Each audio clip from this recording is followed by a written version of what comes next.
इस बात की मैं आपको बधाई देता हूं। सबको मेरे राम राम, नमस्कार, सत श्री अकाल, वाहिगुरु जी का खालसा, वाहिगुरु जी की फतेह। इतनी भारी गिनती में, भारी संख्या में माएं बहनें आई हैं, ये बहुत अच्छे संकेत हैं। आपके बिना अगर चूल्हे नहीं चल सकते, घर नहीं चल सकते, तो आपके बिना देश भी नहीं चल सकते। आपका आना यहां बहुत शुभ है, क्योंकि आपको पता है चूल्हे पर जो पकता है वो कैसे पकता है, महंगाई का क्या हाल है, सब आपको पता है। तो आज बहादुरगढ़ की जनता के पास आया हूं, यही कहने आया हूं कि झाड़ू उठा लीजिए, ये राजनीतिक गंदगी को साफ कीजिए। हरियाणा का लाल हिसार के पास शिवानी गांव में पैदा हुआ एक छोटा सा बच्चा, पिताजी दुकान करते थे, वो दुकान पे भी जाता था पिताजी जी के साथ, पढ़ाई लिखाई की, लेकिन अफसर तो बन गया। अफसरी को लात मार के वो देश की जनता के लिए खड़ा हो गया। आज उसने देश की राजनीति की दशा और दिशा बदल के रख दी। अरविंद केजरीवाल आपके हरियाणा का लाल। सुशील गुप्ता जी बोल रहे थे पंजाब हरियाणा छोटे बड़े भाई हैं, हम पहले इकट्ठे होते थे, ये नेताओं ने बांट दिया हमें। हमारी कोई लड़ाई नहीं है आपस में, नेता हमें लड़ाते हैं। ये वो हमारी तो रिश्तेदारियां हैं, हमारी तो दोस्तियां हैं, हमारी फसलें एक हैं, हमारी दुख तकलीफें एक हैं, हम एक हैं, लेकिन ये नेता लोग लड़ा देते हैं। मेरे ससुराल हरियाणा में है, तो हमारी रिश्तेदारियां हैं, हमारे बहुत से गांव से रिश्तेदारियां हरियाणा में है, हमारी तो कोई ऐसी लड़ाई है ही नहीं थी। तो इसलिए मैं आपको कहने आया हूं, ये इनके चुंगल में मत फंस जाना। ये बीजेपी वाले, ये कांग्रेस वाले कुछ नहीं दिया इन्होंने। 5-5 साल हमने इनको मौका दिया, कई बार मौका दिया, लेकिन अपने तो इन्होंने घर भर लिए, हमारा कुछ नहीं किया। हमारे बच्चे बेरोजगार रह गए, हमारी गरीबी और बढ़ गई, इनके घरों में खुशियों की लहरें बह रहे। इन्होंने क्या सोचा, अपने बेटे, अपने भतीजे, अपने साले, अपने जीजे, बस, इसके बाद कुछ सोचे ही नहीं है। अब आम लोगों की बारी आ गई है। बोल देना कि भगवंत मान आया था बहादुरगढ़ में, ये बीजेपी कांग्रेस वालों को बोल देना, जिन्होंने अपने बेटे बेटियों को चेयरमैन, मंत्री, विधायक बना रखा है, उनको बोल देना कि अपने अपने बोरिया बिस्तरे गोल कर लें। हरियाणा के आम लोगों के बेटे बेटियां आ रहे हैं, हरियाणा के आम लोगों के बेटे बेटियां आ रहे हैं। यही करना पड़ेगा, और कोई चारा नहीं है भाई साहब। 75 साल हो गए इनके मुंह की तरफ देखते हुए। 75 साल में क्या दिया? देश आजाद हुए 75 साल हो गए। आज अमेरिका और दूसरे देश वो मंगल ग्रह पर प्लांट काटने की कोशिश कर रहे हैं। हम सीवरेज के ढक्कनों में घुसे हुए हैं, अभी भी सीवरेज के ढक्कन नहीं पूरे हुए हमसे। अभी भी हमसे गांव में छप्पड़ों की समस्या हल नहीं हुई। ये सिला इन्होंने दिया है हमें। तो आओ हरियाणा वालों, उठो। मुझे पत्रकारों ने पूछा, दिल्ली और पंजाब में आपने बीजेपी की आंधी को कैसे रोक दिया, मोदी की आंधी को कैसे रोक दिया? मैंने कहा बीजेपी का चुनाव चिन्ह क्या है? बोले कमल का फूल। मैंने कहा आम आदमी पार्टी का चुनाव चिन्ह क्या है? बोले झाड़ू। मैंने कहा कमल का फूल कहां उगता है? बोले कमल का फूल कीचड़ में। मैंने कहा झाड़ू क्या काम करता है? बोले कीचड़ की सफाई। मैंने कहा दिल्ली और पंजाब में हमने कीचड़ की सफाई कर दी झाड़ू से, कमल उगे ही नहीं। यही काम करो, यही काम करना पड़ेगा आपको भी। हमारा तो चुनाव चिन्ह इतना अच्छा है कि किसी को बताने की जरूरत नहीं पड़ती। खासतौर पे माओ बहनों को, तो महिलाओं को तो चुनाव चिन्ह बताने की जरूरत ही नहीं है। ये तो सुबह 5 बजे अंधेरे में भी ढूंढ लेती हैं घर में कि कहां पड़ा है झाड़ू। ये तो सुबह भी ढूंढ लेती हैं। आप बहुत खुश ना हो, तालियां बजा रहे हो, जरूरत पड़े तो शाम को भी ढूंढ लेती हैं कहां पड़ा है। काम झाड़ू ही आता है फिर, समझ गए ना? करता सफाई है, दिन में घर की, शाम को दिमाग की, करता सफाई है वो। इस झाड़ू से पहले हम सिर्फ दुकान या मकान साफ करते थे, अब अरविंद केजरीवाल की अगुवाई में इस झाड़ू से पूरा हिंदुस्तान साफ किया जाएगा भाई साहब, पूरा हिंदुस्तान साफ किया जाएगा।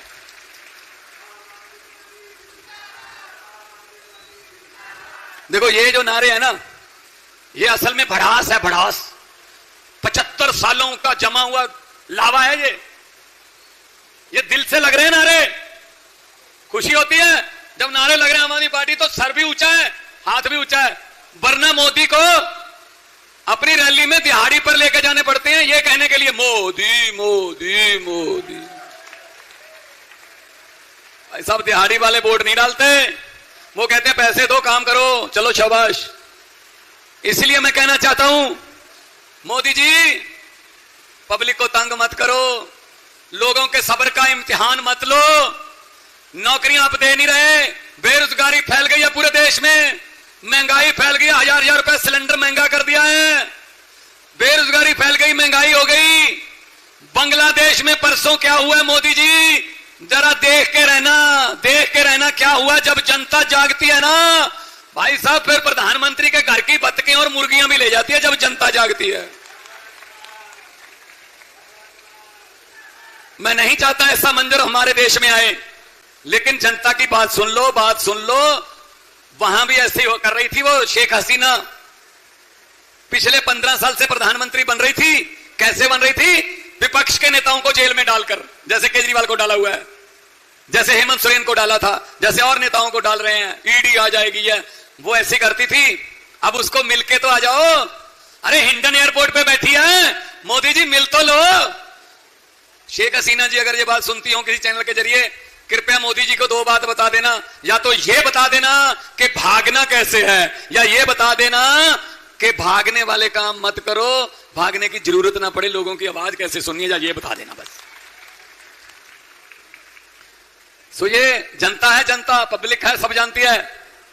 हुकूमत वो करते हैं जिनका दिलों पर राज होता है, हुकूमत वो करते हैं जिनका दिलों पर राज होता है।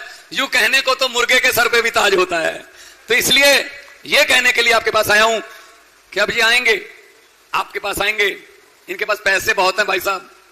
ये कह रहे हैं भगवंत मान केजरीवाल जितनी मर्जी रैलियां कर लें हरियाणा में, हम तो 1 रात पहले पैसे बांट देंगे लोगों को, हम तो 2 दिन पहले लोगों को पैसे दे देंगे, वोट खरीद लेंगे, हमारे पास बहुत पैसे हैं भाई साहब। ये आपके पास पैसे लेके आएंगे बहादुरगढ़ वालों। मेरी हाथ जोड़ के बेनती है, पंजाब का मुख्यमंत्री हूं पौने 3 साल से, मेरी हाथ जोड़ के बेनती है, अगर ये विपक्ष वाले पैसे लेकर आपके पास आए, आपके घर पे आए, मना मत करना, ले लेना यार। लक्ष्मी वापस नहीं करते घर से, आप ही का लूटा हुआ माल है। इन्होंने कौन सा धान बीजा है, इन्होंने कौन सा नरमा बीजा है, आप ही के पैसे हैं। हाँ इतना काम कर देना, ऐसे के पैसे पकड़ के भी, हाँ, और जिस दिन चुनाव होगा उस दिन झाड़ू वाला बटन दबा के बोल देना भी, हाँ। जो समझ गए वो ताली बजा दो, बाकियों को माफ है। बहुत समझदार इलाका है भाई, बहादुरगढ़ का इलाका, समझ गए, सारे समझ गए, बहुत समझदार इलाका है। तो इनके लॉलीपॉप पे मत आना। अभी ये लॉलीपॉप देंगे, एक तो दे चुके हैं कि मोदी जी ने 100 रुपया सिलेंडर सस्ता कर दिया। भाई साहब ये माएं बहनें बैठी, पहले ये बताओ 1000 रुपया महंगा किसने किया था? 1000 रुपया महंगा करके 100 रुपया सस्ता कर दिया, तो 900 रुपये का तो नुकसान ही चल रहा है। वो बात हो गई। ये बात मेरी ध्यान से सुनना, खास तौर पे माओ बहनों को कहता हूं, कई बार हम इनकी बातों में आ जाते हैं। एक गांव में किसी बेटी की शादी करनी थी, एक परिवार ने, बड़ी लाडली बेटी थी, इकलौती बेटी थी, अच्छा परिवार था, जिम्मेदार परिवार था कि बेटी को पूरे शानो शौकत से विदा करेंगे। उन्होंने बड़े बड़े टीवी सेट, बड़े बड़े अलमारियां, सोफा सेट, बड़े बड़े बेड, सोने के जेवरात बनाए कि लड़की को, बेटी को विदा करना है। कल रात मतलब सामान आ गया घर पे, कल बारात आने वाली थी। आज रात को डाकुओं को पता चल गया, आज रात, कि इस घर में माल है। डाकू ट्रक लेके आए, लड़की के पूरे परिवार को कमरे में बंद करके बाहर से कुंडी लगा दी। पूरा सोफा सेट, टीवी, सोने के जेवरात, जो पायल, छांप, छल्ला, टूम, टल्ला, सब उसमें ट्रक में डाल लिया भाई साहब। ट्रक में डाल के जाने ही लगे थे कि डाकुओं के सरदार ने कहा अभी नहीं जाना है, मुझे बताओ लड़की का परिवार कौन से कमरे में है। अब ये बात याद रखना। तो उन्होंने कहा सरदार इस कमरे में है। उस लड़की का परिवार जिस कमरे में बंद था उसका दरवाजा खोला गया, तो डाकुओं के सरदार ने कहा किस लड़की की शादी है? एक लड़की डरती डरती बेचारी खड़ी होगी, जी मेरी शादी है। डाकुओं के सरदार ने जेब में हाथ डाला, उसको 100 रुपया दिया और बोले बेटा बहुत बहुत आशीर्वाद, तंदुरुस्त रहो, आपको खुशियां मिलें जिंदगी में, है ना, अपने परिवार में जाओ, आपका जो वैवाहिक जीवन है मंगलमय हो, बहुत बहुत आशीर्वाद बेटा। और उसके बाद सारा सामान लूट के चले गए। वो तो लूट के चले गए। अगले दिन पुलिस आई लड़की वालों के घर पे। भाई साहब लड़की वालों के घर पे कोई भी बंदा, लड़की वालों के परिवार का एक भी बंदा पुलिस के पास FIR लिखाने के लिए तैयार नहीं हुआ। कहते भले ही लूट के चले गए लेकिन बंदे बड़े अच्छे थे, 100 रुपया शगन दे गए। लो बताओ बताओ, वही हमारे साथ होता है। हम भी यही कहते हैं मोदी जी पौने 5 साल हरियाणा तो लूट लिया लेकिन 100 रुपया शगन कर दिया जी, ये जो दे दिया सिलेंडर सस्ता दे दिया। अरे भाई साहब पूरे 5 साल की जो हम आपकी लूट हो रही है वो बचाओ, वो बचाओ। वरना लूटते रहेंगे ये। इनका कोई पता नहीं कब से क्या बात कहां कह दें। मैंने पार्लियामेंट में बोल दिया था, मोदी जी 15 लाख की रकम लिखता हूं तो स्याही सूख जाती है, काले धन के बारे में सोचता हूं तो कलम रुक जाती है, हर बात ही जुमला निकली। अब तो ये भी शक है क्या चाय बनानी आती है? मुझे लगता है चाय भी नहीं बनानी आती होगी भाई साहब। हमको तो आती है ना, हम तो गांव वाले हैं, हम तो मच्छरदानियों में सोने वाले लोग हैं। इनको तो पता भी नहीं होगा मच्छरदानी क्या होती है भाई साहब। जब मच्छर ही नहीं आया कभी घर पे, मच्छरदानी क्या करनी है वहां पे? तो मच्छरदानी सुरमेदानी इनको कुछ नहीं पता भाई साहब। ये तो हमको ही पता है, जो आम लोग हैं, गरीब लोग हैं, आम परिवारों से उठ के आए हैं। इसीलिए मैं आपके पास आया हूं कि आने वाले विधानसभा चुनाव में बहुत आपने तजर्बे करके देख लिए, एक मौका इधर भी देके देखिए। इधर दिल्ली है, ये दिल्ली है, उधर पंजाब है, फोन करके पता कर लीजिए। दोनों तो हमारी सरकारें हैं। पंजाब में 90% घरों को बिजली का बिल जीरो आता है, दिल्ली में लोगों को बिजली का बिल जीरो आता है। दिल्ली के सरकारी स्कूलों में पढ़ के बच्चे अफसर बन रहे हैं, पंजाब में सरकारी स्कूल अच्छे बन रहे हैं, पंजाब में मोहल्ला क्लिनिक खुल गए हैं, दिल्ली के मोहल्ला क्लिनिकों में इलाज चल रहा है। भाई साहब नौकरी मिल रही है, नौकरियां मिल रही हैं, पता कर लेना। अगर मूड बने तो वोट दे देना, वरना फिर ठीक है जो चल रहा है 75 साल से, क्या करें फिर? अब कभी ये कभी वो, मैं आ गया मैं तुझे कुछ नहीं कहूंगा, तू आ गया तू मुझे कुछ मत कहना, चलो बारियां हुई हैं। तो इस बार बदलो। तो मोदी जी तो कहते थे हरियाणा को डबल इंजन चाहिए, तो डबल इंजन आ भी गया था, फिर बीच में इंजन खराब हो गया क्या खट्टर वाला? ये खट्टर वाला इंजन किधर गया? अब कोई नया इंजन और लगा दिया। भाई साहब एक बात नोट कर लेना, देश को डबल इंजन की जरूरत नहीं, देश को नए इंजन की जरूरत है, लेटेस्ट मॉडल के नए इंजन की जरूरत है।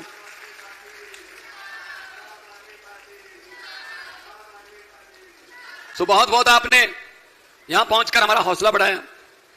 2.25 साल से मुख्यमंत्री हूं, 44,000 से ज्यादा नौकरियां देके आपके सामने खड़ा हूं, और 1 रुपया भी किसी को नौकरी के लिए देना नहीं पड़ा। 1 रुपया भी कोई साबित कर देना मैं जिम्मेदार हूं। रुपया छोड़ो, चाय का कप भी पी लिया हो किसी ने। क्यों भाई?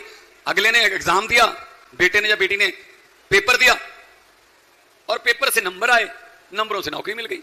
पंजाब में कोई पेपर लीक नहीं होता भाई साहब, यहां तो पेपर ही बहुत लीक होते हैं यार। पेपर लीक और बच्चों का भविष्य खत्म। जो पढ़ लिख के आगे आना चाहते हैं उनको खत्म कर देते हैं भाई साहब। हरियाणा की छोटे छोटे गांव की बेटियां, छोटे छोटे गांव के बेटे ओलंपिक में, पंजाब के छोटे छोटे गांव के बेटे बेटियां ओलंपिक में मेडल ले रहे हैं। हम किसी से कम नहीं है, मौका तो दे दो, एक मौका दे दो। हम किसी से कम नहीं है, लेकिन मौका सिर्फ अपने अपने रिश्तेदारों को, अपने भतीजों को, अपने चाचों को, अपने सालों को, अपने जीजों को मौका उनको मिलता है। हमें क्यों? हमें पंजाब ने मौका दिया, 92 है हमारे पास, 92 एमएलए हैं 117 में से, दिल्ली में 63 हैं 70 में से, हरियाणा में अब 90 में से कितना स्कोर करोगे या आपकी मर्जी है। लेकिन जितने ज्यादा वोट दे दोगे समझ लो उतने ही बच्चों की किस्मत ज्यादा चमकेगी, उतनी हम कमाल का काम कर सकेंगे, उतनी गवर्नमेंट जो है वो डेयरिंग डिसीजन ले सकती है। अगर पूरी मजबूत सरकार हो तो अरविंद केजरीवाल जी की तरफ से मैं ये मैसेज भी लेके आया हूं आपके लिए। और वो तिहाड़ जेल में बंद हैं, ठीक है, एक बंदे को तो गिरफ्तार कर लोगे, पर उसकी सोच को कैसे गिरफ्तार करोगे? जो इतनी भारी संख्या में केजरीवाल पैदा हो गए देश में, उनको कैसे पकड़ोगे? उनको कौन सी जेल में रखोगे मोदी जी? तो ये यहां से बहादुरगढ़ से तो बिल्कुल पास ही है ना तिहाड़ जेल। तो वो पूछते हैं हमसे हर रोज, आज कहां कहां गए थे? मैं कहूंगा जी आज चरखी दादरी और बहादुरगढ़ गया था, मैं भी चरखी दादरी से आ रहा हूं। और वो पूछते हैं फिर नारे कैसे लग रहे थे इनकलाब जिंदाबाद के? तो मैं बताता हूं सर, जोश से लग रहे थे। नारों से पता चल जाता है कि लोग तैयार हैं, लोग नई कहानी लिखने के लिए बिल्कुल तैयार हैं। तो मैं कहूंगा कि आप दोनों हाथ ऊपर उठाकर 2 नारे लगाइएगा। लेकिन ये बहादुरगढ़ वाले जो नारे हैं ना, ये मुझे बताने की जरूरत ना पड़े, वो तिहाड़ जेल की ऊंची दीवारों को चीर कर आपकी आवाज इनकलाब जिंदाबाद की उनके पास ही सीधी पहुंच जाए, मुझे बताने की जरूरत ना पड़े। दोनों हाथ ऊपर उठा के बोल दिए इनकलाब।